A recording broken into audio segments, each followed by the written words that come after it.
Hello दोस्तों, नमस्कार। मैं राजीव भट्ट और सानिध्य के एपिसोड नंबर 3 में आप लोगों का स्वागत है। जी हाँ, आज का हमारा जो एपिसोड है ये एपिसोड नंबर 3 है और इस एपिसोड के जो स्पेशल गेस्ट हैं वो हैं मिस्टर तपन भट्ट। जी हाँ, ये मिस्टर तपन भट्ट जयपुर राजस्थान से बिलोंग करते हैं और बहुत सारी इनमें क्वालिटीज़ हैं। अगर मैं बताना शुरू करूँगा तो आपको एहसास होगा। ये हैं डायरेक्टर, ये हैं एक्टर, ये हैं राइटर, इन्होंने फिल्म्स लिखी है, इन्होंने थिएटर किया है। 29 सालों से ये थिएटर से जुड़े हुए हैं। 29 ईयर्स बहुत बड़ा टाइम होता है। जी हाँ, 1991 से ये थिएटर कर रहे हैं, 29 सालों से थिएटर कर रहे हैं। बहुत सारे प्ले इन्होंने लिखे हैं फुल लेंथ पे, जो कि 3-3, साढ़े तीन घंटे के प्ले होते हैं, वो लिखे हैं। उसके अलावा शॉर्ट प्लेज लिखे हैं, मूवीज़ लिखी हैं और आरजे रह चुके हैं 91.1 FM में खपती जयपुरी के नाम से। तो आज हम लोग उनसे रूबरू होंगे।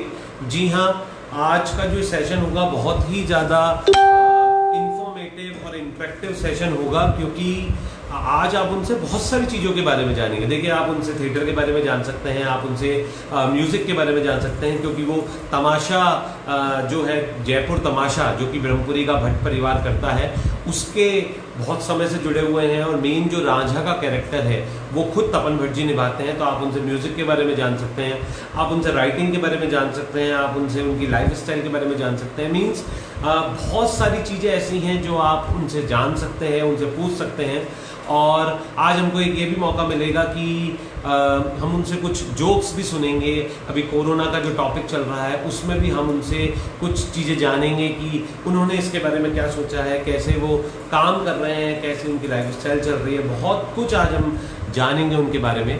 तो हमारे साथ कुछ लोग धीरे धीरे जुड़ते जा रहे हैं। मैं सबको आज फिर बता दूं कि सानिध्य का ये एपिसोड नंबर 3 है और इस एपिसोड नंबर 3 में हम लोग मिस्टर तपन भट्ट को बुला रहे हैं। बिल्कुल, मिस्टर तपन भट्ट हमारे साथ आएंगे और तपन भट्ट जी अपने बारे में, अपने करियर के बारे में, अपनी जर्नी के बारे में, अपने जो भी नए प्रोजेक्ट्स हैं उनके बारे में हमें बताएंगे। तो तपन भट्ट जी को अभी हम बुलाते हैं थोड़ी देर में। तपन भट्ट, वैसे तो 11 बजे का टाइम था दोस्तों और अभी 11 बजे ही हैं। और मैं थोड़ा सा जल्दी इसलिए आ गया क्योंकि मैं बिल्कुल भी आपका समय ख़राब नहीं करना चाह रहा था कि 11 बजे हम आएँ, फिर हम उनका इंट्रोडक्शन दें, फिर उसके बाद उनको बुलाएं, तो इट विल टेक टाइम। तो इसलिए आज मैं थोड़ा सा जल्दी आ गया और हम लोगों ने चालू कर दिया है। परिवेश जी हमारे साथ जुड़ गए हैं, शिल्पी जी हमारे साथ वसुंधरा गाजियाबाद से जुड़ गई हैं। और जी बिल्कुल, आज बहुत सारे लोग एक्साइटेड हैं। शनिवार का दिन है, सुबह का टाइम है, लोग अपने काम से थोड़ा सा फ्री हो गए होंगे। मेरे पास बहुत सारे लोगों की इंक्वायरीज आई है। मैं आप लोगों के नाम भी इसमें यूज़ करूँगा और कुछ लोगों के अगर नाम न ले पाऊँ तो प्लीज़ उसका अदरवाइज मत लीजिएगा, क्योंकि कुछ लोगों ने मुझसे ये भी कहा है कि हमारा बस सवाल पूछ लीजिएगा, हमारा नाम मत लीजिएगा। तो मैं उनके सवाल पूछूंगा। मेरे पास व्हाट्सएप में पर्सनल पे बहुत सारे लोगों के सवाल आए हैं मिस्टर तपन भट्ट जी के लिए, तो वो भी पूछे जाएंगे। और मैं जब तक तपन जी आते हैं तब तक आपको बता देता हूँ कि कल सानिध्य का शाम को 5 बजे का सेशन रहेगा, जो कि हमारा 4th एपिसोड होगा। और इसमें हमारे साथ आएंगी मानसी कोटकर जी, मुंबई महाराष्ट्र से, जो कि खुद का पार्लर रन कर रही हैं और कॉस्मेटोलॉजिस्ट हैं और स्किन और हेयर केयर की एक्सपर्ट हैं और 13 साल से वो प्रैक्टिस कर रही हैं। तो हम उनसे रूबरू होंगे, तो कल भी आप लोग ध्यान रखिएगा। और देखता हूँ मैं तपन भट्ट जी ऑनलाइन हैं तो हम लोग इस जर्नी को, आज के एपिसोड को शुरू करते हैं। और बिल्कुल इस एपिसोड को आज बहुत ही अच्छी तरीके से हमको लेके जाना है। आज हम फेसबुक लाइव पे इसलिए हैं इंस्टा की जगह, क्योंकि फेसबुक पे रीच ज़्यादा होती है, लोग ज़्यादा होते हैं। और मुझे बहुत सारे लोगों ने कहा कि इंस्टाग्राम पे हमारा आईडी नहीं है, इंस्टाग्राम पे हम यूज़ कम करते हैं, फेसबुक ज़्यादा यूज़ करते हैं। इसलिए हम लोग आज फेसबुक पे हैं और आगे के सारे सेशंस जो होंगे वो फेसबुक लाइव पर ही होंगे। और हमारे साथ काफ़ी लोग जुड़ गए हैं और देखिए, मैं देखता हूँ कि हमारे साथ कौन कौन एसोसिएटेड है। जी हाँ, वासुदेव भट्ट जी आ गए हैं। आपका स्वागत है वासुदेव जी, बहुत बहुत। बस अब हम तपन जी का वेट कर रहे हैं कि तपन जी हमारे साथ आएँ और हम इस सेशन को शुरू करें। तो तपन जी लाइव आएँ। उससे पहले मैं बता दूं कि तपन जी के साथ मैं भी खुद काम कर चुका हूं जयपुर रंगमंच में, रविंद्र मंच पे और जवाहर कला केंद्र में हम लोग काम कर चुके हैं। बहुत ही अच्छे एक्टर हैं, बहुत ही अच्छे डायरेक्टर हैं। उन्हें पता है कि व्यक्ति से काम कैसे निकलवाना चाहिए, व्यक्ति से कैसे एक्टिंग को बाहर निकालना चाहिए। बहुत ही ईजी डायरेक्टर है। ऐसा उनके व्यक्तित्व में ऐसा कभी नहीं लगता है कि नहीं यार ये नाराज हो जाएंगे। देखिए गुस्सा जहाँ होना होता है वहाँ होते हैं, पर वो उस लेवल पे होते हैं कि आपकी बेहतरी के लिए वो होते हैं। और हमारे साथ इंदु भट्ट जी आ गई हैं। नमस्कार इंदु जी, बहुत बहुत स्वागत है आपका। अब बस हमें तपन जी का वेट है। हमारे साथ सौरभ भट्ट जुड़ गए हैं, प्रीति भट्ट जो हमारे साथ जुड़ी हुई हैं। अब तपन जी आते हैं तो हम उनको, और मेरे ख्याल से तपन जी आ गए हैं तो मैं तपन जी को बिना उसके बुला रहा हूँ, बिना विलम्ब करे मैं उनको बुला रहा हूँ।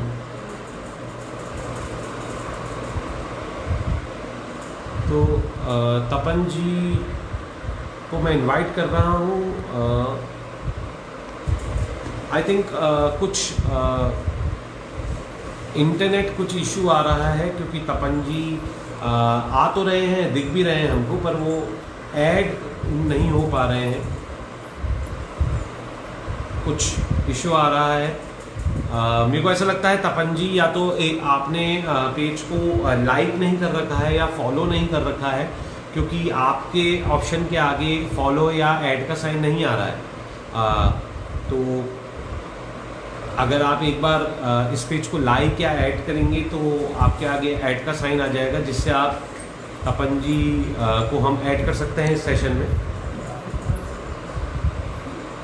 तपन जी दोबारा आ रहे हैं, कोई दिक्कत नहीं है। देखिए क्या है, इंटरनेट है, आगे पीछे समस्याएं चलती रहती हैं, प्रॉब्लम्स चलती रहती हैं, तो ये एक इट्स अ पार्ट। और ये भी एक इंटरेस्टिंग चीज़ होती है कि कभी कोई चीज़ हो रही है, कभी कोई चीज़ नहीं हो रही है।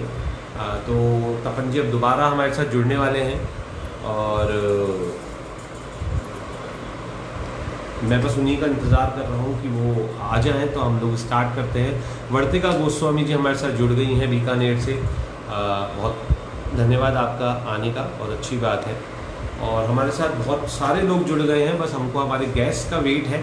तो तपन जी आ ही नहीं होंगे। तपन जी आ गए हैं, पर तपन जी मैं ये कहूँगा कि आपके शायद कुछ ये जो आपका आईडी है, तपन भट्ट का जो आईडी है TAAPAN, इससे आपको शायद मुझे फॉलो करना होगा या लाइक करना होगा, क्योंकि देखिए परिवेश जी के आगे, शिल्पी भट्ट के आगे, इवन प्रीति तपन भट्ट के आगे, यश गोस्वामी के आगे ऐड का ऑप्शन आ रहा है। मैं उन्हें इस वीडियो कॉल में डायरेक्ट ऐड कर सकता हूं, पर आपके ऑप्शन के आगे ऐड का ऑप्शन नहीं आ रहा है।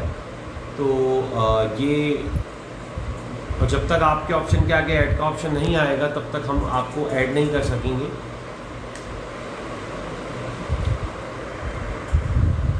कोई नहीं, अभी हम आपको ऐड करेंगे बिल्कुल। लोग कहते हैं सब्र का फल मीठा होता है। अंकिता जी भी हमारे साथ जुड़ गई हैं, उनके आगे भी ऐड का ऑप्शन आ रहा है। तो देखिए ये सब्र का फल हमेशा मीठा होता है, और आज जो लोग सब्र कर रहे हैं, देखिए happy to have you here, Yash Goswami ji ने लिखा है। थैंक यू यश जी, आपने अपना समय निकाला यहाँ आने के लिए, उसके लिए बहुत बहुत धन्यवाद। और तपन जी शायद दोबारा कोशिश कर रहे हैं, दोबारा चले गए हैं, और हम बुलाते हैं उनको बस अभी।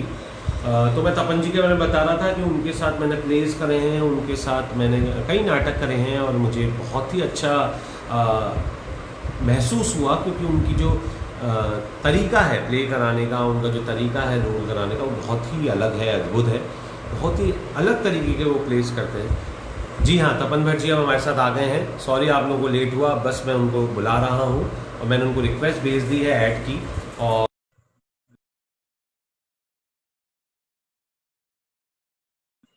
दोस्तों हमारे जो गेस्ट हैं mister Tapan Bhatt, famous writer, director, actor, singer, stand, वो हमारे साथ हैं। नमस्कार तपन जी।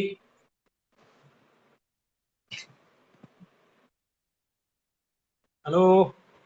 हेलो सर, नमस्कार। आपको आ रही है मेरी आवाज? हाँ, अब आ रही है, आ रही है। चलिए चलिए, शुक्रिया।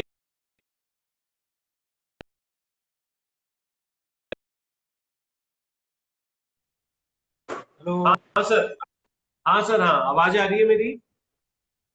हाँ, आ रही है, आवाज आ रही है आपकी। तपन जी नमस्कार, आपको बहुत बहुत।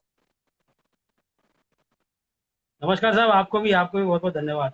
ये मैं और एक सर बात बताऊं, आपको मैं बिल्कुल मैं दिख रहा हूँ क्या सही? बिल्कुल आप दिख रहे हैं, ग्रीन टी शर्ट आपकी बहुत अच्छी लग रही है और आपकी आवाज भी अच्छी तरह से आ रही है, कोई दिक्कत नहीं है सर। अरे साहब, धन्यवाद। और सर आपको चाहने वाले ताक लगाए बैठे और 10 से 11 लोग यहाँ पे आ चुके हैं ऑलरेडी।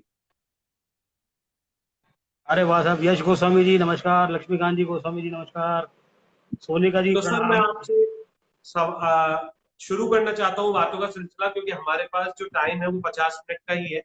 तो मैं शुरू करना जी चाहता हूँ। जी। सबसे पहले मैं जानना चाहता हूँ आपके बारे में कि मैं आज मिस्टर तपन भट्ट से बात कर रहा हूँ, खप्ती जयपुरी से बात कर रहा हूँ, राइटर से, डायरेक्टर या एक्टर, या रांझा जो तमाशे में बंद है, किससे मैं आज बात कर रहा हूँ?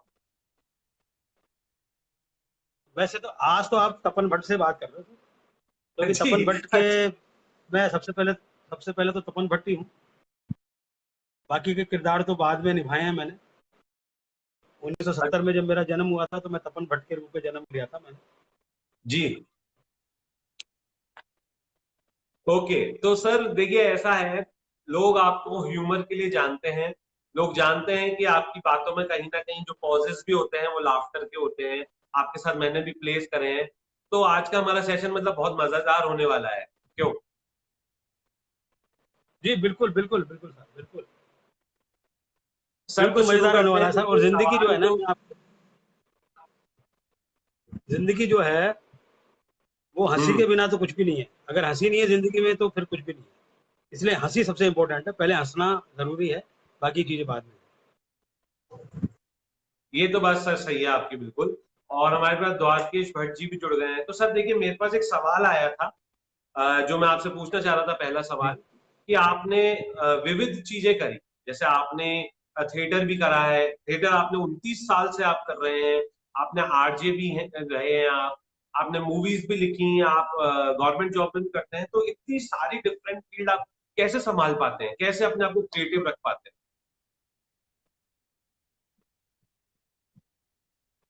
एक्चुअल में क्या है कि मेरे से अक्सर लोग जब मिलते हैं तो कहते हैं यार बॉस टाइम नहीं है यार, इस बात के लिए टाइम नहीं है, इस बात के लिए टाइम नहीं है, आपको टाइम कैसे मिल जाता है? तो मेरा उनसे एक ही सवाल होता है कि जिंदगी में टाइम जो है ना, वो भगवान ने सबको 24 घंटे दिए। भाई 25वां घंटा तो किसी के पास भी नहीं है ना। हैं? जी, आप बिल्कुल मुकेश सही अंबानी है। से पूछोगे तो मुकेश अंबानी के पास भी 24 घंटे ही हैं, 24 से ज्यादा घंटे नहीं है। और मेरे पास भी 24 घंटे, आपके पास भी 24 घंटे। अब क्या है कि सर, टाइम तो इतना ही होता है, लेकिन उसको मैनेज करना पड़ता है कि उस पर्टिकुलरली जो 24 घंटे आपके पास है, उस समय को आप कैसे यूटिलाइज करते हो और उस समय को कैसे आप अपने डिफरेंट फील्ड में कितना कितना समय देते हो। इसमें प्राथमिकताएं तय करनी पड़ती है जीवन में, कि आपके लिए क्या प्राथमिकता है पहले, तो वो जी। समय के हिसाब से उसको तय करना पड़ता है। और मुझे कोई ओके। कोई बहुत ज्यादा मुश्किल नहीं आती इसको करने में, कि मैं राइटर भी हूँ, मैं एक्टर भी हूँ, मैं डायरेक्टर भी हूँ, या मैं खप्ती जयपुरी भी हूँ, या मैं लिख भी लेता हूँ, मैं ऑफिस भी जा आता हूँ। और वो थोड़ा मैनेजमेंट करने में मेरे को ज़्यादा तकलीफ आती नहीं, हो जाता है। शायद ये आप जैसे लोगों की दुआएं और बड़ों का आशीर्वाद है। क्या बात है सर, बहुत अच्छी बात आपने कही कि आप जैसे लोगों की दुआएं और बड़ों का आशीर्वाद है।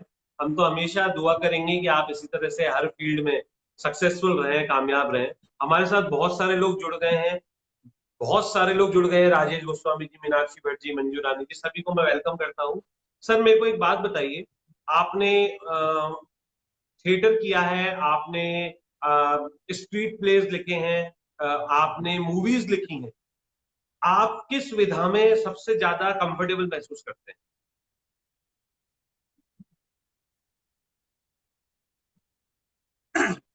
वैसे तो मेरा सबसे ज्यादा पसंदीदा शगल और पसंदीदा काम, और जिसमें मैं सबसे ज्यादा अपने आप को है ना कंफर्ट फील करता हूँ, वो लिखना है। अच्छा।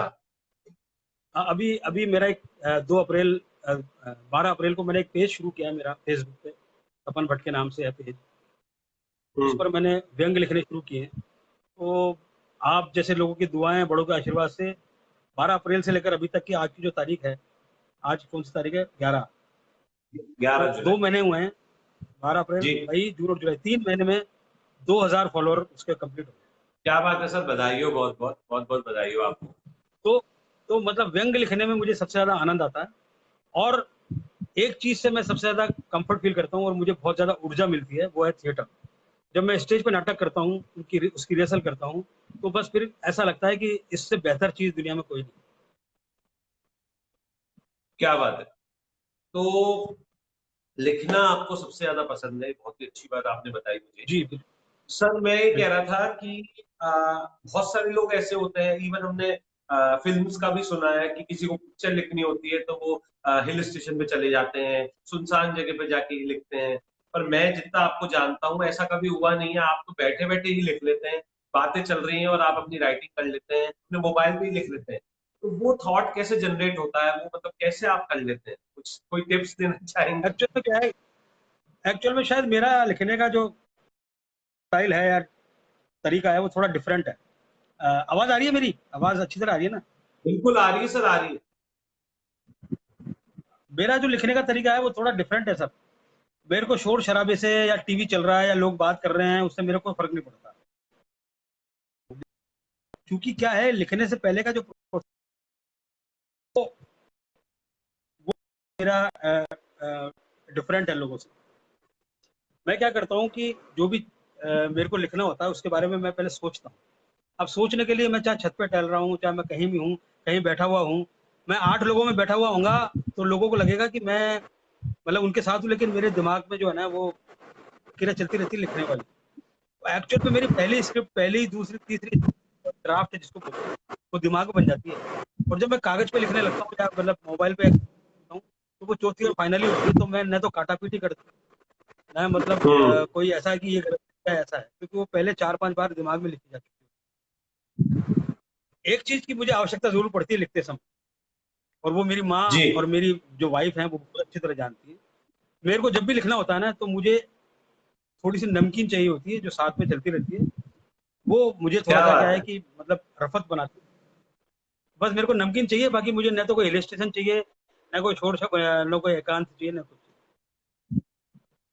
तो मतलब नमकीन रीजन है, अगर नमकीन है आपके पास तो आप लिख सकते हैं कुछ। क्या बात है सर, बहुत हाँ, अच्छी बिल्कुल। बात कही आपने। और नमकीन में भी एक स्पेशल बात बताऊँ कि नमकीन एक वो हमारे घर में मम्मी बनाती है चिवड़े की नमकीन। चिवड़े, मुरमुरे मिलके, और वो मैंने आंटी जी के भी खूब खाई है। रेखा जी आंटी जी हमारी हैं, आपकी मदर ही हैं। वो भी बहुत अच्छा बनाती है, तो मुझे वो चिवड़े की जो नमकीन है ना, वो मुझे बहुत पसंद है। वो मेरी जो ऊर्जा है उसको दुगनी कर देती है। तो जब भी मैं मतलब लिखता हूँ, प्रेफ़र करता हूँ वो नमकीन मिले, वो नहीं मिलती तो फिर कोई सी भी नमकीन चलती है। क्या बात है, क्या बात है, क्या बात है सर। नमकीन तो हाँ, एक बात है सर, नमकीन का विशेष है, और ब्रह्मपुरी में तो नमकीन का विशेष ही है, ये आप भी जानते हैं। सर मैं आ, आपको कहीं ऐसा लगता है क्या कि आप अगर जैसे अगर ब्रह्मपुरी नहीं होते, ये सवाल आया था, उन्होंने साफ कहा था कि अपना नाम यूज नहीं कर रहा उनका। अगर आप ब्रह्मपुरी में नहीं होते और किसी और शहर में होते, बड़े शहर में, दिल्ली मुंबई में, तो आपकी सक्सेस रेट ज्यादा होती?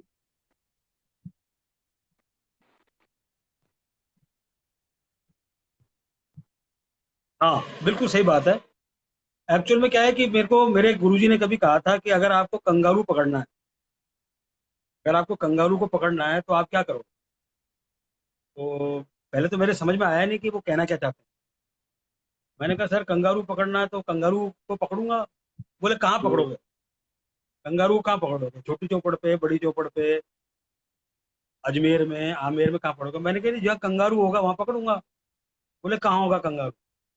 मैंने कहा ऑस्ट्रेलिया में होगा। जी। तो उन्होंने कहा वेरी गुड। यानी कंगारू पकड़ने के लिए सबसे पहला काम आपको क्या करना है? ऑस्ट्रेलिया जाना पड़ेगा। ओके। मैंने कहा हाँ ठीक है।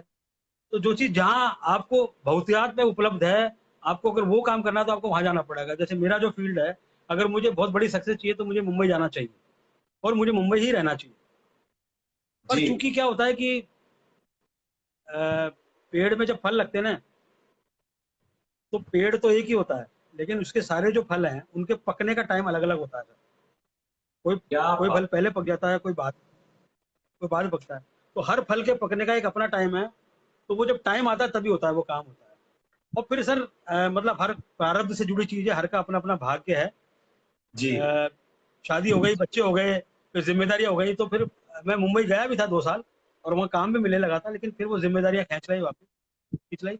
लेकिन राइटर जो है, एक राइटर जो होता है, भाई एक्टर के लिए तो समय है कि इतने समय में जाना है आप, लेकिन एक राइटर तो 50 साल 55 साल के बाद भी अपना काम शुरू कर सकता है, ऐसी कोई दिक्कत नहीं। तो मेरे लिए अभी भी अपॉर्चुनिटी है, मैं मुंबई जाके काम कर सकता हूँ।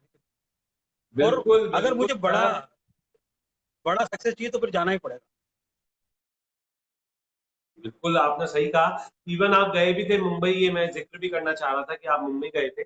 और आपकी इस मुंबई की बात से मेरे को एक जिक्र और आया कि अभी पिछला सेशन जो हमारा था वो कपिल शर्मा जी के साथ था, जो राजस्थान यूनिवर्सिटी में है असिस्टेंट प्रोफेसर की पोस्ट पे। और उन्होंने आपका नाम मेंशन किया था स्टार्टिंग में। उन्होंने कहा था कि उन्होंने अपना जो तमाशा या थिएटर चालू किया वो तपन भट्ट जी की हेल्प से किया, तपन भट्ट जी से सीख के किया।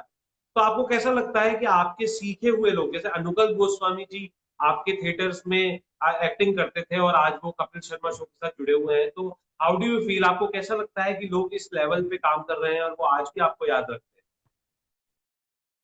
बहुत बहुत बहुत अच्छा लगता है साहब, बहुत बढ़िया लगता है। क्योंकि एक क्लास में मास्टर जी पढ़ाते हैं,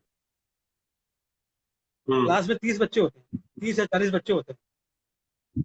मास्टर जी का पढ़ाने का तरीका तो एक सा होता है और मास्टर जी एक जैसे पढ़ाते हैं। लेकिन आपने देखा होगा कि कोई बच्चा ज्यादा अच्छा सीख जाता है, कोई बच्चा कम सीखता है। तो हर बच्चे की गेन करने की पावर है वो अपनी अपनी। तो मास्टर जी केवल टीच कर सकते हैं, लेकिन उसको गेन करना तो स्टूडेंट का काम होता है। तो ऐसे बहुत से जी लोग हैं जिन्होंने मेरे साथ पहले काम किया और आज वो मेरे से भी अच्छे लेवल पे, मेरे से भी बड़ी पोजीशन पे हैं। जैसे अनुकल्प का नाम आपने लिया, बहुत बड़ा नाम है आज, बहुत बड़ा नाम है। मेरे साथ दामाद एक खोज में उसने काम किया था। और दामाद एक खोज में जब वो कर रहा था काम, तभी उसकी प्रतिभा जो है वो इतनी बड़ी थी कि उसके बहुत सारे पंचे जैसे थे। जब वो नाटक रिहर्सल करते थे हम, तो जो स्क्रिप्ट के अलावा जो पंचेज आते थे उनके, अनुकल्प जी के, उनकी अपनी उपज होती थी। वो बहुत हमको हंसाती थी। तो मुझे लगता था कि ये आदमी जो है वो बहुत आगे जाएगा। और आज आप देख रहे हैं कपिल शर्मा शो पूरा वो लिख रहे हैं। उन्होंने फिल्म जी भी जी लिखी है जी। किस किस को प्यार करूँ, और बहुत अच्छा उन्होंने पाया है। ऐसे ही आपने कपिल शर्मा जी का नाम लिया, आज बड़े प्रोफेसर हैं। अभिषेक गोस्वामी जी हैं जो प्रेम जी, अजीम प्रेम जी फाउंडेशन में बड़े पद पे हैं और थिएटर के बहुत बड़े हम्म। नाम हैं। ऐसे बहुत सारे लोग हैं जो जो जिन्होंने शुरू में काम किया और वो है। और आज वो मुझे याद करते तो मुझे बहुत अच्छा लगता है कि चलो वो कहीं उनके दिल में मेरी कोई जगह है। क्या बात है सर। परिवेश जी का एक सवाल आया है और मैं सर थोड़ा सा सेशन को फास्ट रखूंगा क्योंकि पिछली बार भी ये हुआ था कि सवाल रह गए थे और टाइम ओवर हो गया था। परिवेश जी का एक जी जी सवाल बिल्कुल। आया है, वो ये कह रहे हैं कि एक्टिंग और लेखन की प्रेरणा आपको कहाँ से मिली, आपने कैसे सोचा कि आपको इस फील्ड में जाना चाहिए? देखो साहब, एक्टिंग और लेखन की प्रेरणा जो है वो मुझे मेरे घर से ही मिली। मेरे पिताजी जो हैं वो मैंने जब पैदा हुआ था तब से मैंने उनको एक्ट करते देखा है। और उनकी एक्टिंग मैं देख के मैं बड़ा प्रभावित होता था। बहुत कमाल के एक्टर थे, आज भी बहुत कमाल के एक्टर हैं। तो एक्टिंग की प्रेरणा तो मुझे उनसे मिली क्योंकि घर में ही हमारी एक्टिंग होती थी, रिहर्सल करते थे, स्क्रिप्ट पढ़ते थे, घर में मिली। फिर हमारा जो पूरा परिवार है, खानदान जो है, वो लोक नाट्य तमाशे से जुड़ा हुआ है। तो हर साल हम तमाशा देखते थे, तमाशा करते थे, घर में ही संगीत चलता था, होता था। मेरे जो दादाजी के दादाजी है बंशीधर भट्ट जी, वो तमाशे लिखते थे। तो शायद वो लिखने की जो वो जो क्या कहते हैं वो हेरिटेज है, वो तो अंदर था ही था। एक उसको पुश की जरूरत थी। जी। अ, मुझे याद है कि 89 90 में मैंने बकरा किश्तों पे देखा था उमर शरीफ का नाटक। तब वीडियो आया करते, वीडियो कैसेट आया करती थी। वो नाटक देखने के बाद मुझे ऐसा लगा कि यार ऐसा नाटक लिख के मैं भी हंसा सकता हूँ लोगों को। मुझे ऐसी प्रेरणा मिली। तो तब मैंने सोचा था कि मैं भी ये नाटक लिखूंगा। तो शुरुआत में जब मैंने नाटक लिखा मैंने, तो मेरे मतलब मैं प्रेरित रहा उमर शरीफ से। तो बहुत सारे आक्षेप भी मेरे पास लगे कि आप पाकिस्तानी नाटकों की नकल करते हो। ऐसा एक दो नाटक में मेरी शुरुआत में हुई थी। लेकिन आपको पता है कि लिखने की प्रेरणा कहीं से भी मिले आपको, फिर धीरे धीरे धीरे जब आप प्रैक्टिस करते हो लिखने की, तो फिर आप परिष्कृत होते हो। और फिर धीरे धीरे, और आज मैं अपना जो मेरा स्टाइल है उसमें मैं लिख लेता हूँ। और ये क्या जो बात परिवेश जी ने मुझे कहा कि कहाँ से लिखने की प्रेरणा मिली, तो वो नदी का स्रोत वो वहां से था। है। अच्छा सा, बहुत बहुत अच्छा जवाब दिया आपने और परिवेश जी को जवाब मिल गया है। डॉक्टर सौरभ है हमारे साथ जो कि गोल्ड मेडलिस्ट है म्यूजिक में। वो ये कह रहे हैं कि अभी भी आप मुंबई अगर जाएंगे तो आप मतलब जो सक्सेस पाना चाहते हैं उससे दुगनी तिगनी चौगनी सक्सेस पाएंगे। उनकी दुआएं हैं, वो विशेष भेज रहे हैं आपको। नहीं बिल्कुल सर, मैं जाऊंगा। पहले मैंने सोचा था कि मैं कुछ ऐसा कर लूं कि मैं यहाँ से नेट के माध्यम से, इंटरनेट के माध्यम से अपनी स्क्रिप्ट वहाँ भेज दूं। पर प्रॉब्लम ये होती है कि वहाँ रोजाना डिस्कस करना पड़ता है, तो वहाँ व्यक्ति जब उपलब्ध होता है तभी डिस्कस होता है, फिर वो लिखता है। तो अब जी कुछ समय जी बाद जी जी मेरा जी। प्लान है, मैं जाऊंगा और मैं पक्का जाऊंगा। आप सबकी दुआएं हैं साथ चलिए, में, मैं जरूर जाऊंगा। बिल्कुल बिल्कुल सर, बिल्कुल। सर मैं ये पूछना चाह रहा था कि आप जैसे थिएटर भी करते हैं, आप अपनी गवर्नमेंट जॉब भी कर रहे हैं, तो और उसके अलावा आपने मूवीज भी लिखी हैं, आपने 4-5 फिल्में लिखी हैं, तो आपको लगता है क्या कि ये जो बातें चल रही थी अभी की, जो को आगे प्रमोट किया जाता है, या टैलेंट की पूछ होती है?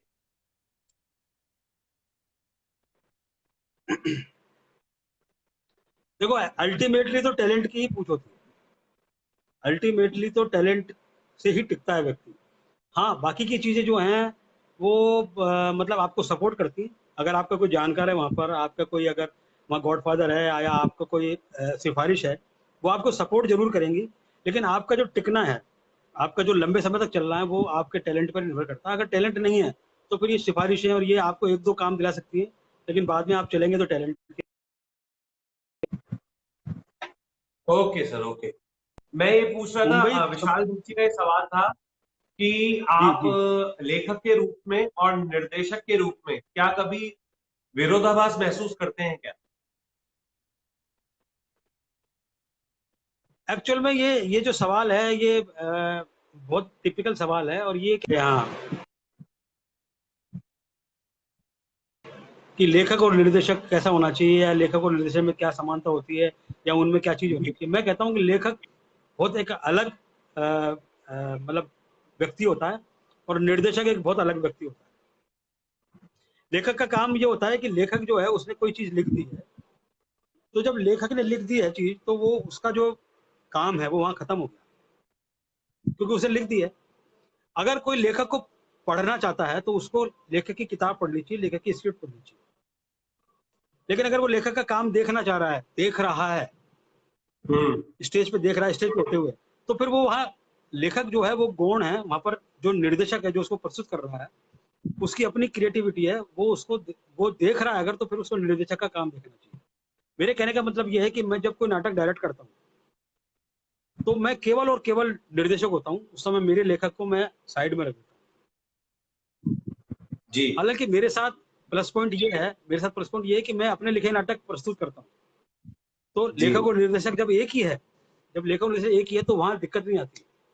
वहां क्योंकि दिक्कत जब मैं नहीं लिखता आती। हूँ तब मैं अपने जब मैं लिखता हूँ तब मैं ये सोच के लिखता हूँ कि इस नाटक को जब मैं निर्देशित करूंगा, जब मैं प्रेजेंट करूंगा, तो इस सीन को मैं कैसे करूंगा। तो कहने का मतलब ये है कि वो निर्देशक और लेखक मिलकर ही नाटक लिखते हैं, और नाटक प्रस्तुति को वही करते हैं। लेकिन अगर कोई लेखक अलग है और निर्देशक अलग है, तो वहां विरोधाभास जरूर आता है, और वहां लड़ाई भी जरूर होती है। क्योंकि वहां लेखक चाहता है कि मैंने चीज को ऐसे लिखा है, और निर्देशक उसको हम्म। अपने इंटरप्रिटेशन से करना चाहता है। तो वहां जी दिक्कत आती जी। है, वहां समस्या आती है। दिक्कत आती। लेकिन जो लेखक हैं उनको मैं इतना कहना चाहता हूँ कि भाई साहब, आपने कोई चीज लिख दी है, तो आपका जो काम है वो वहां खत्म हो गया। अब यहाँ से निर्देशक का काम शुरू है, तो उसमें आपको इंटरफेयर नहीं करना चाहिए। उसमें हस्तक्षेप मत करिए, सही बात।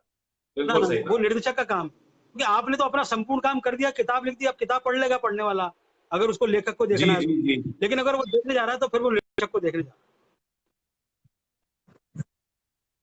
ओके। बहुत अच्छी बात आपने बताई, शायद विशाल भट्ट जी को आंसर मिल गया होगा। सुलभ तेलंग जी का एक सवाल आया है, तपन जी, कि एक्टिंग नेचुरल लगे इसके लिए क्या करना चाहिए? कोई ऐसी प्रैक्टिस है कि एक्टिंग? है। हाँ, बिल्कुल सही बात है साहब। एक बार दिलीप कुमार साहब से भी किसी ने पूछा था कि मैं अच्छी एक्टिंग कैसे करूं, अच्छा। तो उनका एक जवाब था, वो जवाब बिल्कुल सटीक है। दिलीप साहब ने कहा था कि अगर आपको एक्टिंग करनी है, आपको अच्छी एक्टिंग करनी है, तो आप एक्टिंग मत करो। अच्छा। अगर आपको अच्छी एक्टिंग करनी है, तो आप एक्टिंग बिल्कुल मत करो। आप जो भी वातावरण है या जो भी घटना है उसको फील करो, और फिर जैसा आपका एक्सप्रेशन निकलता है उसको प्रस्तुत करो। आप एक्ट करने की कोशिश मत करो, आप फील करो उसको। ओके। जब फील करोगे तो वो अपने आप भाव निकलेंगे। क्या बात है, क्या बात। यानी feeling is more important, feeling बहुत जरूरी है। बिल्कुल साहब, आप फील करेंगे ना किसी भी चीज को, किसी भी व्यक्ति को, किसी भी चीज को फील करें आप। जैसे मान लीजिए कि कोई ये है कि पिता ने डांट दिया आपको और आप गुस्सा हो गए, तो आप अगर ये फील करेंगे कि आपके पिता आपको डांट रहे हैं इस समय, तो आप कैसा फील करेंगे? तो वो नेचुरल एक्ट निकलेगा। और अगर आप जी एक्ट करने जी की जी। कोशिश करेंगे तो फिर वो थोड़ा सा ओवर हो ओके। जाएगा। जी सही है सर, बहुत अच्छी बात कही है।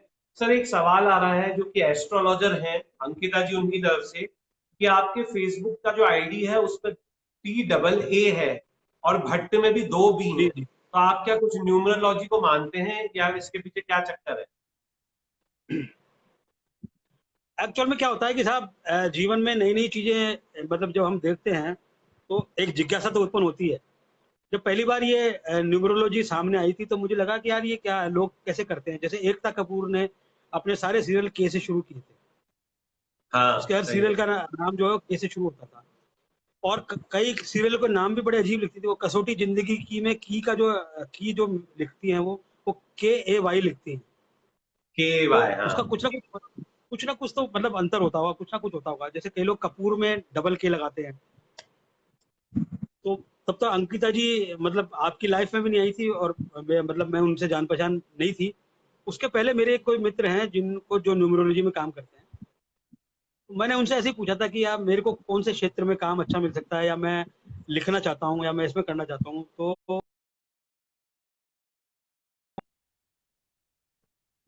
तो उसमें ऐसे ऐसे कर लो, आप अपना नाम जो है उसमें ऐसा कर लो कब।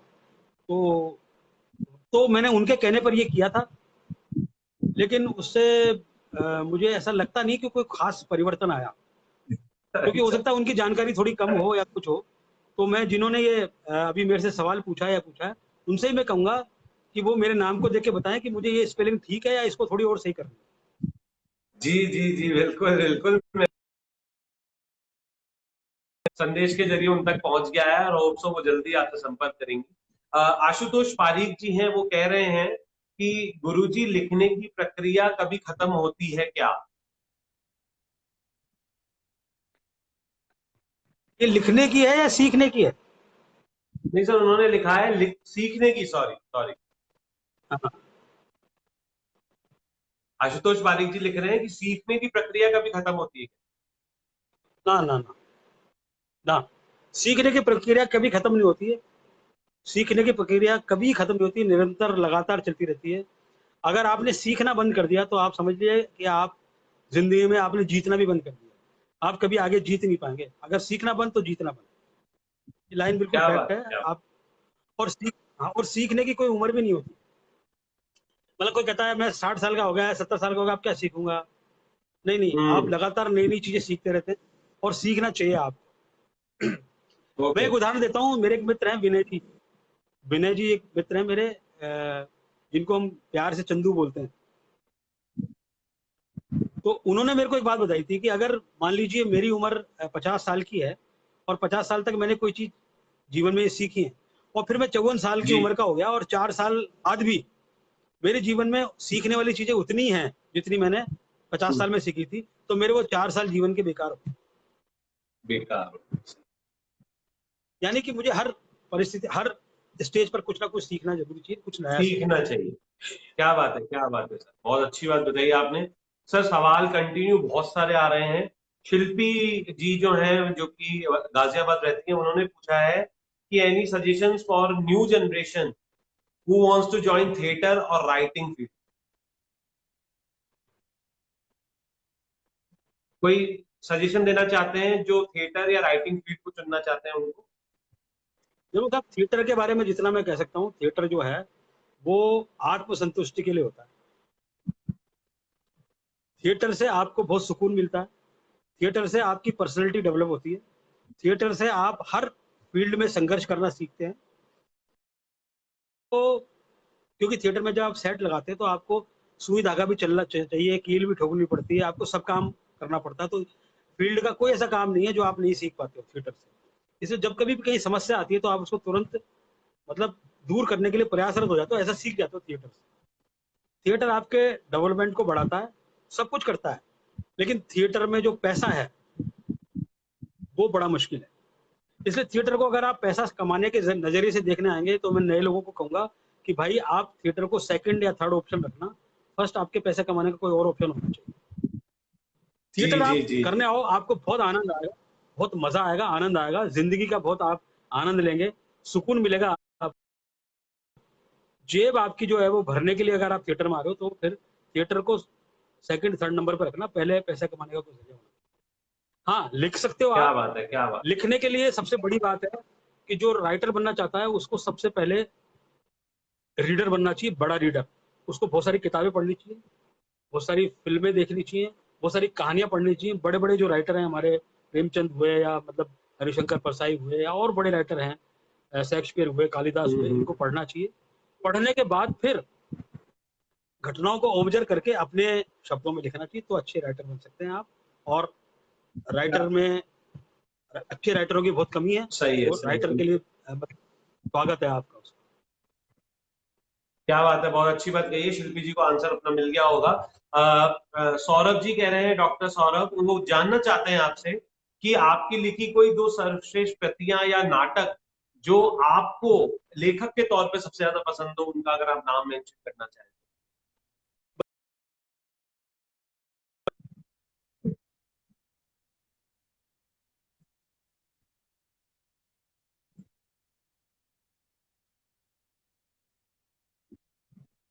हमारा संपर्क, शायद वो कनेक्शन की कुछ प्रॉब्लम आ रही है, अपन जी से रुक गया है।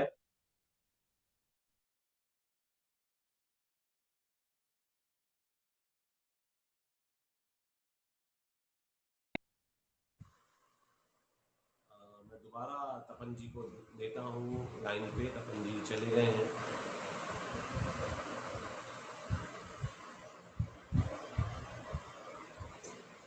तो बहुत ही अच्छा सेशन चल रहा है और बिल्कुल बस तपन जी को मैं दोबारा बुला रहा हूँ सेशन में। तपन जी फटाफट आ जाएं, हमारे साथ ज्वाइन हो जाएं, तो फिर हम दोबारा शुरू करते हैं। देखिए इंटरनेट इश्यू है, कभी ज्यादा कभी कम ऊपर नीचे रहता है, तो इसमें हम कुछ नहीं कर सकते। तपन जी आ गए हैं दोबारा, तो मैं बिना विलंब के उनको ज्वाइन करा रहा हूँ। जी हाँ, हमारे साथ डॉक्टर परिवेश, इंटरेस्टिंग सवाल है जो भी मैं भी उनसे पूछना चाह रहा था, तो वो लेकर हम शुरू करेंगे बात को। जी हाँ तपन जी। हेलो। हाँ क्या सर। हुआ? सर वो इंटरनेट हाँ जी, इश्यू हाँ जी। था कुछ कनेक्ट। हेलो। हाँ सर, आवाज आ रही है आपको? अच्छा। हेलो। हाँ, आपकी आवाज आ रही है सर आराम से। हेलो। सर आपकी आवाज आ रही है। सर, मैं आवाज आ रही है? हाँ सर आ रही है, बिल्कुल आ रही है। जी जी। ठीक है सर। मैं ये पूछ रहा था कि परिवेश जी कह रहे हैं कि कुछ खपती जयपुरी की तरफ से कुछ हो जाए कोरोना पे, कोई भी एक छोटा सा कुछ भी आइटम। अभी थोड़ी दिन पहले मैंने अपना खप्ती जयपुरी का जो मेरा पेज है उस पर मैंने लिखा था कि मैं कहता हूँ कि जिंदगी में जो है ना भाई साहब, कि जो कोरोना के बाद की जिंदगी है ना, वो ऐसी हो गई है कि मतलब आप सोच ही नहीं सकते कि क्या होगा। और मेरी श्रीमती आई मेरे पास, मेरे से कहती है सुनो जी ये मास्क लगा लो। अरे मैंने कहा यार मास्क काय को लगा लूं यार, मैं कोई बाहर जा रहा हूँ क्या जो मास्क लगा लूं? कहती नहीं नहीं, वो आप क्या है घर ही घर में हो ना, तो आपको देखते देखते आगती हो गई ना। तो अब क्या है, लॉकडाउन पीरियड में ऐसा हो गया था जी कि मतलब सबकी अब शक्ल वही शक्ल मिल रही, तो जी जी जी। श्रीमती जी आगे मेरे से कहती थोड़ी थोड़ी देर में मास्क लगा लिया करो ताकि मेरे को लगे दूसरा हाँ। आदमी है। क्या बात है, क्या बात है, कोई दूसरा आदमी नहीं है, किसी दूसरे आदमी के साथ नहीं चली जाऊं। क्या बात है कप्तान। अंकिता जी एक सवाल पूछ रही हैं जो कि बहुत ही अच्छा सवाल है, कि आपको भी पता होगा कि बहुत सारे एक्टर्स ने अपने अपने एक्टिंग स्कूल खोल दिए हैं जिनकी फीस बहुत हाई है, और इस तरह का प्रमोशन किया जाता है कि अगर आप यहाँ से पास आउट होगे तो भी आपको फिल्मों में मौका मिलेगा। तो आप भी इससे तारुफ रखते हैं या आप इसका अलग सोचते हैं, आपको विरोधाभास है इस बात से? नहीं नहीं नहीं नहीं, मतलब देखो मैं आपको एक चीज बता रहा हूँ, एक्टिंग तो सिखाई जा ही नहीं सकती पहली बात। मतलब ये जो वर्कशॉप लगाते हैं, मैं देखता हूँ कि मतलब जयपुर की बात कर लूँ मैं, तो जयपुर में करीब करीब 100-150 वर्कशॉप्स लगती हैं हर साल, और उनमें इतने बच्चे आते हैं, इतने टैलेंट, लेकिन उनके बाद होता क्या है, उनमें से कितने लोग हैं जो कंटिन्यू थिएटर करते हैं या एक्टर बन जाते हैं या हो जाता है। तो मतलब एक्टिंग स्कूल खोलना या वर्कशॉप लगाना, ये तो वही वाली बात है कि आप जैसे आपने अपने बिजनेस के लिए, कोई अपने धंधे के लिए आपने कोई अपना धंधा खोला है, तो मतलब मैं नहीं मानता कि आपको एक्टिंग सिखाई जा सकती है। एक्टिंग की तो आपके अंदर होती है उसको। हाँ, ये है कि आपके, जैसे मैं आपको बताऊं कि जिंदगी में सफलता के लिए लोगों ने कहा कि क्या चाहिए, बोले आपकी ड्रेस कोड अच्छी होनी चाहिए, आपकी इंग्लिश अच्छी होनी चाहिए, भाषा अच्छी होनी चाहिए, आपको आपकी ये स्किल होनी चाहिए, आपका वो होना चाहिए। लेकिन ये सारी चीजें 5% है। अच्छा। 95% आपका आपका एटीट्यूड है टुवार्ड्स उस काम के प्रति, आपका नजरिया है। जैसे मैं आपको बताऊं कि एक एक व्यक्ति, 3 व्यक्ति जो हैं वो दीवार की चुनाई कर रहे थे। एक से पूछा, भाई साहब क्या कर रहे हो आप? तो उसने कहा, भाई रोजी रोटी कमा रहा हूँ। तो दीवार बनाने का उसका जो नजरिया था वो रोजी रोटी कमाने जैसा था। ठीक है। दूसरे से पूछा, आप क्या कर रहे हो? उसने कहा, भैया मैं एक दीवार बना रहा हूँ। तो उसका नजरिया दीवार बनाने का था। तीसरे से पूछा, आप क्या कर रहे हो? तो उसने कहा कि मैं एक बहुत खूबसूरत इमारत बना रहा हूँ। क्या बात है। तो आप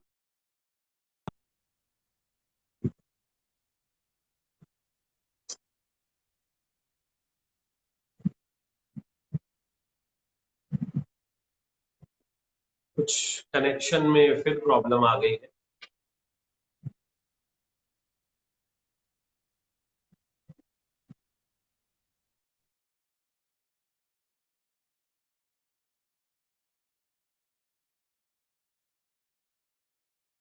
इस सेशन की, और मुझे लगता है कि ये जो प्रॉब्लम आ रही है वो किसी वजह से आ रही है। तो यही है ना, कब जब कोई चीज बहुत अच्छी हो रही होती है तभी सारे सिस्टम्स ऐसे हो जाते हैं कि हाँ ये प्रॉब्लम है वो प्रॉब्लम है। कोई दिक्कत नहीं है, ये भी एक लाइफ का पार्ट है, और इसे भी हमको बिल्कुल एक्सेप्ट करना चाहिए एज अ पार्ट। तो हमारे साथ बहुत सारे लोग ज्वाइन हैं, सभी का बहुत बहुत धन्यवाद। जितने भी लोग हमारे साथ एसोसिएटेड हैं, और चाहे फिर वो विशाल भट्ट जी हो, चाहे फिर वो सौरभ भट्ट जी हो, और बहुत बहुत सारे लोग हमारे साथ, आरती भट्ट जी ज्वाइन है, कार्टूनिस्ट अलंकार गोस्वामी जी ज्वाइन है हमारे साथ, आशुतोष पारिक हैं, सोनिका यश गोस्वामी हैं, बहुत सारे लोग हमारे साथ ज्वाइन है। और तपन भट्ट जी को मैं दोबारा इनवाइट कर रहा हूँ। जी हाँ तपन जी। जी जी सर। सर आज इंटरनेट इतनी दिक्कत कर रहा है, मुझे ऐसा लग रहा है ये चाह रहा है कि आपके साथ दोबारा हम सेशन करें। सर आप, मैं आपके लिए बिल्कुल तैयार हूँ, कोई बात नहीं।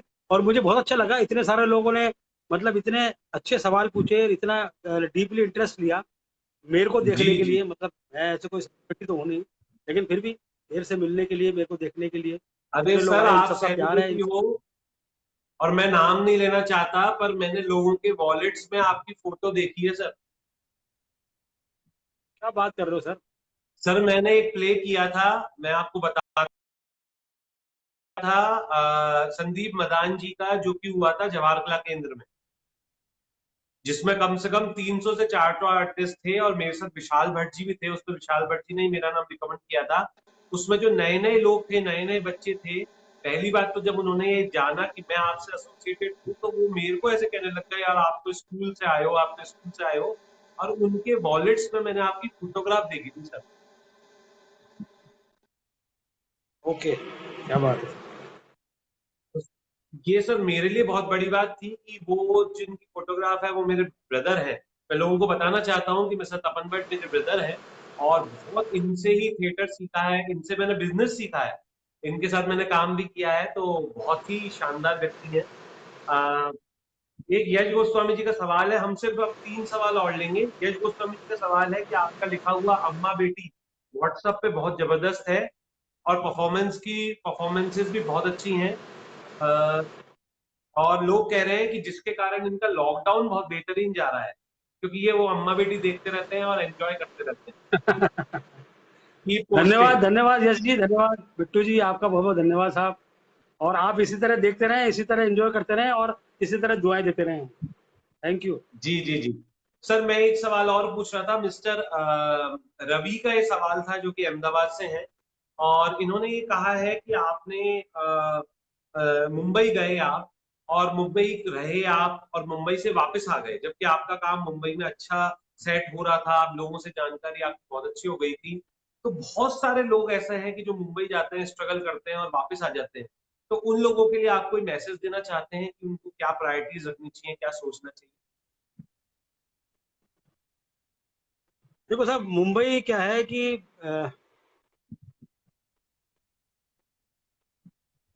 अब हर व्यक्ति की अभिलाषा होती है साहब कि वो मुंबई जाए। जो इस फील्ड में जो भी आता है उसका एक मुकाम, आखिरी मुकाम मुंबई होता है, मुंबई जाता है, तो जाना भी चाहिए, मुंबई जाना भी चाहिए। लेकिन मैं सिर्फ इतना कहता हूँ कि मुंबई जो है वो आपको तोलता है, आपको नापता है, आपसे स्ट्रगल मांगता है, जी। स्ट्रगल मांगता है। मुंबई आपको अथाह समुद्र में फेंक देता है। मुंबई में समुद्र है और अथाह समुद्र में फेंक देता है और आपसे कहता है आप हाथ पांव चलाइए। फिर जिस व्यक्ति में संघर्ष करने का मादा है, 2 से 3 साल 4 साल, और उसमें टैलेंट है, दोनों बात इंपॉर्टेंट है। संघर्ष करने का मादा है और टैलेंट है,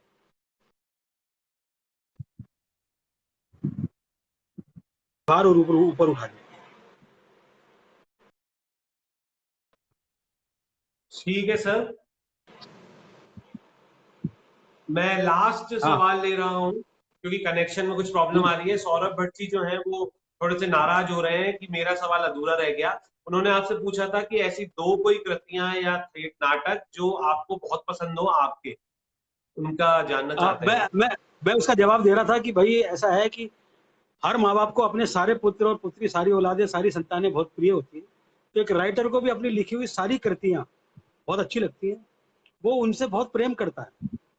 अब कई बार जी। क्या होता है कि मुझसे कहा जाता है कि यार आपका नाटक लंबा हो गया, इसको छोटा करो, या आपकी कहानी बड़ी हो गई, इसको छोटा करो। तो मुझे बहुत मुश्किल होती है उसको छोटा करने में, क्योंकि मुझे उसके हर हिस्से से प्यार होता है। एक राइटर को बहुत क्या बात है। क्रूर होना चाहिए अपनी कृति के प्रति, और उसको उस हिस्से को काट देना चाहिए। तो वैसे तो मुझे मेरे सारे नाटक, सारी कृतियां, सारे लेख जो मैं अभी फेसबुक पे लिख रहा हूँ, सब अच्छे लगते हैं। लेकिन फिर भी मैं आपको बताऊं कि मुझे मेरे लिखे 2 नाटक बहुत पसंद है। 3 नाटक एक्चुअली में बहुत पसंद है। एक तो ढाबा मुझे बहुत अच्छा लगता है, जो मेरा लिखा हुआ है, और जो और बहुत सारे लोगों को पसंद आता है, क्योंकि वो उसका प्रस्तुतिकरण भी बहुत अच्छा हुआ है। दूसरा नाटक है राजपुताना, जिसके मैंने बहुत सारे शो किए हैं, और वो उसका लेखन भी बहुत अच्छा, तो उसमें म्यूजिक भी है और सब कुछ है। और वैसे देखा जाए तो फिर और बहुत सारे, वैलेंटाइन डे है, रॉन्ग नंबर मुझे बहुत अच्छा लगता है, क्योंकि रॉन्ग नंबर जो है वो बहुत कॉमेडी प्ले है, बढ़िया प्ले है। लेकिन फिर भी अगर उनमें से छाटने को कहा जाए तो ढाबा और राजपूताना जो है वो बहुत बेहतर है, और उसने मुझे, क्या बात। उन दोनों नाटकों ने मुझे पहचान दिलाई है, इसलिए वो मुझे बेहतर लगता क्या बात है, क्या बात है। तो सौरभ जी को अब सवाल का जवाब मिल गया है। और लास्ट सवाल सर मेरी तरफ से है कि अगर आपके किसी नाटक पे कोई फिल्म बनाई जाए, तो कौन सा नाटक आप रिकमेंड करेंगे कि इस नाटक पे पिक्चर बननी चाहिए, और उसके किरदार कौन होंगे, ये भी आप बताइए सर। है। सर वैसे तो देखो, मैं आपको बताऊं कि मेरा जो नाटक वैलेंटाइन डे है, वो बहुत, वो मतलब बिल्कुल अप टू द मार्क है उस पर, कि उस पर उसको बढ़िया स्क्रिप्ट लिखी जाए और उस पर फिल्म बनाई जाए। वो 3 स्ट्रगल करते लड़कों की कहानी है। उसमें एक गुप्ता जी हैं, और उसमें एक पप्पा हैं, और उसमें बड़े अच्छे मोड़ भी हैं, बहुत अच्छी कॉमेडी भी है। तो वो अगर बनाई जाए तो बहुत अच्छा लगेगा। और उसमें 3 जो लड़के हैं, उनका आज का जो, आज मैं आपको बताऊं कि पहले तो जब मैंने वो उसको जब 2012 में लिखा था, तो अक्षय कुमार, रितेश देशमुख, और मैं चाहता था कि ये लोग उस पर काम करें। लेकिन क्या अब बात है। अब अब अब चूंकि उस फिल्म में क्या है कि अब नए लोग आ गए हैं, और अब थोड़ा सा लोगों को देखने का नजरिया बदल गया। तो मैं चाह रहा हूँ कि उस स्क्रिप्ट को अगर वास्तव में वो अगर फिल्म बनाई जाए उस पर, तो ये राजकुमार राव, राजकुमार राव और ये आयुष्मान खुराना, ये 2-3 लोग, और ये नया लड़का जो है विक्की कार्तिक आर्यन कौशल और ये लोग जो है, है। विक्की कौशल। हाँ, विक्की कौशल हुआ, कार्तिक आर्यन हुआ, और ये आयुष्मान खुराना और राजकुमार राव हुआ, ये इसमें कर सकते हैं रोल। और जो गुप्ता जी हैं, उनका रोल तो फिर आपको पता है कि मेरे फेवरेट परेश रावल जी, और मैं उन्हीं को क्या चाहता हूँ बात कि वो है, करें। क्या बात है। क्या बात है सर, बिल्कुल। देखिए हमारा ये जो सेशन है, मैं जितना चाहूंगा कि ये सेशन इस लेवल में पहुंच जाए कि जो मुंबई में राइटर्स बैठे हुए हैं उनके पास ये जाए। और बिल्कुल आपका वैलेंटाइन डे मैंने भी देखा है, बहुत ही शानदार प्ले है। और थैंक यू सर आपके टाइम के लिए, धन्यवाद। आपके अच्छा, एक ये आपके। शिल्पी जी ने कहा कि ये शिल्पी जी कह रही है होम सिकनेस भी एक वजह है। बिल्कुल, वो हाँ, स्ट्रगल होम करने बाहर सिकनेस। जाते हैं तो उनको थोड़े थोड़े दिन में लगता है कि यार अब जब उनको कुछ काम नहीं मिलता या उनका स्ट्रगल पीरियड लंबा चलता है, तो वो क्या करते हैं, फिर रात को देर तक सोते हैं, सुबह देर तक उठते हैं। फिर वो लगता है कि यार अभी क्या है कि कुछ हो नहीं रहा, तो घर ही चले आए। फिर वो घर आ जाते हैं, फिर जाते हैं, फिर आ जाते हैं। तो ये होम सिकनेस है। जी सर, बस एक सवाल और मेरे दिमाग में आ रहा है, और मैं क्या आपसे चाह रहा हूं कि मैं पूछ ही लूं। आपको पता है टिकटॉक, आपको पता है यूट्यूब, हजारों कंटेंट क्रिएटर आ गए हैं, कुछ भी बना के डाल रहे हैं और फेमस हो रहे हैं, अच्छा पैसा कमा रहे हैं। तो आपको नहीं लग रहा कि ये टिकटॉक या डिजिटल माध्यम की वजह से जो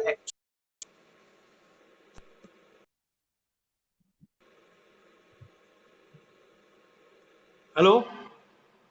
हाँ सर, आवाज आ हेलो। रही है मेरी? हाँ, लास्ट का मैंने सुन पाया। एक्चुअल क्या बोले आप इनके नहीं, माध्यम मेरा तो से? सर जो टिकटॉक या ये जो यूट्यूब पे या ये जो डिजिटल माध्यम आ गया है म्यूजिकली, और ये छोटे छोटे ऐप आ गए हैं, इनकी वजह से कहीं जो एक्चुअल आर्टिस्ट है वो कहीं गायब हो गया है सर। नहीं, ऐसा नहीं है। ऐसा कुछ भी नहीं है। एक्चुअल आर्टिस्ट तो गायब हो ही नहीं सकता। जो एक्चुअल आर्टिस्ट है वो तो आर्टिस्ट रहेगा ही रहेगा। वो गायब नहीं हो सकता। ये तो ठीक है। मतलब देखो, मैं आपको एक चीज बताऊं सर। अ, दूरदर्शन पे या मतलब टीवी पे जब कोई सीरियल आते हैं, जब वो आते हैं, तो आप क्या करते हैं सर? आप उसका 300 रुपया, 400 रुपया महीने का देके आप उसको देखते हैं। लेकिन आपको कोई चीज पसंद नहीं आ रही होती है, तो आप क्या करते हैं? रिमोट हाथ में होता है, आप उसको चेंज कर देते हैं, तुरंत बदल देते हैं। ठीक है ना? मैं आपको एक चीज बताऊं कि सर, जो चीज फ्री उपलब्ध है आपको, जो चीज आपको, जैसे यूट्यूब हम्म। फ्री है, टिकटॉक फ्री है, जो चीज फ्री उपलब्ध है आपको, वो आप उसको आप देख लोगे, आसानी से देख लोगे। लेकिन यही आप जिनकी बात कर रहे हैं कि टिकटॉक पे जो हिट है या यूट्यूब पे जो हिट है, उनको अगर 100 रुपया रोज देकर देकर देखना हो आपको, तो कितने लोग देखेंगे? कितने लोग बताइए, आप ये कितने बात लोग तो है। देखेंगे? तो फ्री में तो देखा जा सकता है इनको, लेकिन पैसा खर्च करके अगर देखने की बात आएगी, तो व्यक्ति उन्हीं को देखेगा जो एक्चुअल आर्टिस्ट है और जिससे उसको वास्तव में एंटरटेनमेंट मिलता है, या जिसको देखना वो पसंद करता है। मतलब वैसे तो सही बात है फेसबुक सर। पे आप फेसबुक पे, व्हाट्सएप पे, यूट्यूब पे बहुत सारे कवि हैं।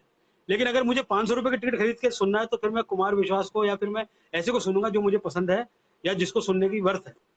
तो कहने का मतलब है, एक्चुअल आर्टिस्ट इन चीजों से कहीं गाया जाने वाला नहीं।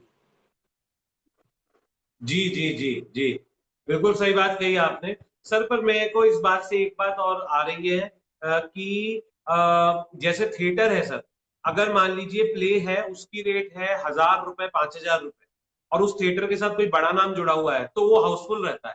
और मान लीजिए नॉर्मल किसी व्यक्ति का प्ले है, या आप ही का प्ले ले लीजिए, और अगर आपने फीस रख दी उसकी 500 रुपए, तो सीटें खाली रहती हैं। तो सर इसको आप कैसे देखते हैं? मतलब ये गलत नहीं है क्या सर, कि सिर्फ नाम की वजह से? मैंने आपको क्या कहा सर? मैंने आपको पहले ही कहा कि थिएटर जो है वो आपको पैसा नहीं दे सकता। अभी जी। मैं अगर 500 की टिकट पाऊंगा, तो एक भी टिकट नहीं बिकेगी, मुझे मालूम है। कोई नहीं आएगा मेरे नाम से। मेरे नाम से अभिषेक झाकल, विशाल भट्ट, मेरे तो विशाल भट्ट के नाम से कोई 500 की टिकट नहीं खरीदेगा सर, अभिषेक झाकल के नाम से या तपन भट्ट के नाम से नहीं खरीदेगा। लेकिन अगर मेरे नाटक में अनुपम खेर हुआ, तो 500 की टिकट खरीद ली जाएगी। तो वो 500 की टिकट जो है वो थिएटर के लिए नहीं खरीदी गई है, वो अनुपम खेर के लिए खरीदी गई है, जिसने अपना मुकाम बनाया 500 रुपए लायक। तो थिएटर में जो क्या है, बात है। थिएटर इसलिए मैंने कहा कि थिएटर जो है वो स्वयं के सुकून के लिए होता है, अपने सुकून के लिए होता है, आपकी संतुष्टि के लिए होता है। और उसमें उस थिएटर को कोई मात नहीं कर सकता। वो आपको जब दर्शक से तारतम्य कराता है, सामने दर्शक मिलता है आपको, तो उसका कोई मुकाबला नहीं है। लेकिन पैसे कमाने,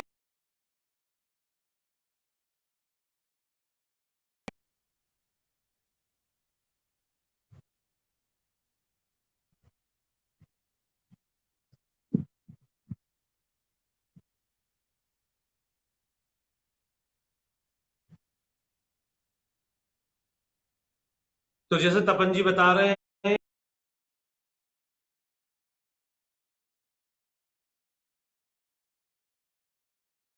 और थिएटर में पैसा उतना नहीं है जितना लोगों को लगता है। और बिल्कुल अनुपम खेर का अगर नाटक है तो अनुपम खेर ने अपना एक लेवल बनाया है जिस वजह से लोग उसको देखने आ रहे हैं।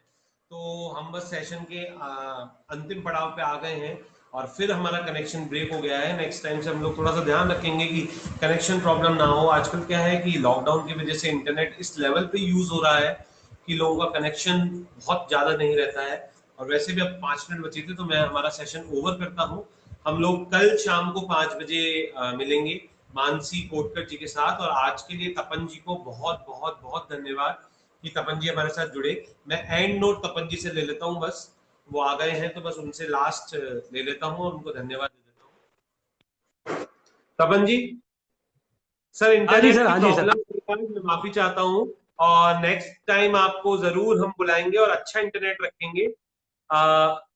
बस मैं सेशन खत्म। मैं स्ट्रगल स्ट्रगल जो है वो आपके जीवन में हर जगह मौजूद है और इस स्ट्रगल से पार करके अच्छी चीजें जी बनती है। ये भी स्ट्रगल ही था। 3 बार जब नेटवर्क जी। डाउन हुआ तो स्ट्रगल है ये भी। तो सर लास्ट में कुछ बस कहना चाहेंगे अपने श्रोताओं को जो इतने लोग देख रहे हैं आपको, क्योंकि सेशन एंड होने वाला है।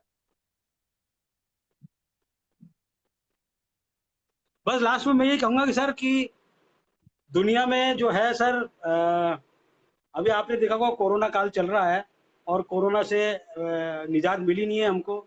और आने वाला समय कितना क्रूशियल होगा, क्या होगा, अभी कुछ कह नहीं सकते। बढ़ रहे हैं लोग बाग।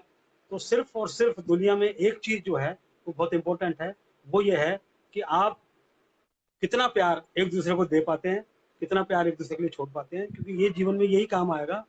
और बातें बिल्कुल सही है कि हमारे पास जो भी समय मिलता है, कहते लोग कहते हैं ना टाइम नहीं है, लेकिन जो भी टाइम मिलता है उसमें फिर वो नफरत करते हैं, उसमें दूसरों की बुराइयां करते हैं, ये करते हैं। तो आपको जो भी टाइम मिले उसमें भाई साहब आप दूसरों से प्यार करो, दूसरों के लिए अच्छा बोलो और हमेशा एक दूसरे के एक दूसरे की तरक्की की बात करो। बस मैं तो इतना ही चाहता क्या हूँ। बात है, क्या बात। थैंक यू तपन जी, बहुत बहुत धन्यवाद आपका समय देने के लिए। और आपके अरे खप्ती जयपुरी को, आपके जो अम्मा बेटी का है, उसके अलावा आपकी राइटिंग को हम बस ऐसे ही ऑब्जर्व करते रहेंगे, ऐसे ही उसको एंजॉय करते रहेंगे। और आपके साथ काम करके मेरे को भी बहुत अच्छा लगा। आगे भी अगर मेरे लायक कुछ हो तो जरूर बताइएगा। और थैंक यू बिल्कुल मैं सर, सभी बिल्कुल हम लोगों। जरूर काम करेंगे साथ में। और मुझे भी बहुत अच्छा लगता है आपके साथ काम करते हुए। मेरे जितने भी भाई हैं, मेरे जितने भी दोस्त हैं, उन सबके साथ काम करके मुझे बहुत अच्छा लगता है। और मुझे लगता है कि मैं जीवन के आखिरी पड़ाव तक हम सब साथ काम करें। बिल्कुल बिल्कुल सर, धन्यवाद। जल्दी ही हम तपन जी के साथ एक और सेशन करेंगे क्योंकि हमारे पास अभी भी बहुत सारे सवाल बच गए हैं जिनको आप अगले सेशन में पूछेंगे। आज के लिए उस शोर की तरफ से धन्यवाद। हाँ सर। सेशन में हम तमाशे की बात भी करेंगे, क्योंकि मेरे पिताजी वो अगर एक इसको सर देख आज रहे वो होंगे रह ना गई बात। तो वो जरूर कहेंगे यार तमाशे की बात क्यों हुई इसमें।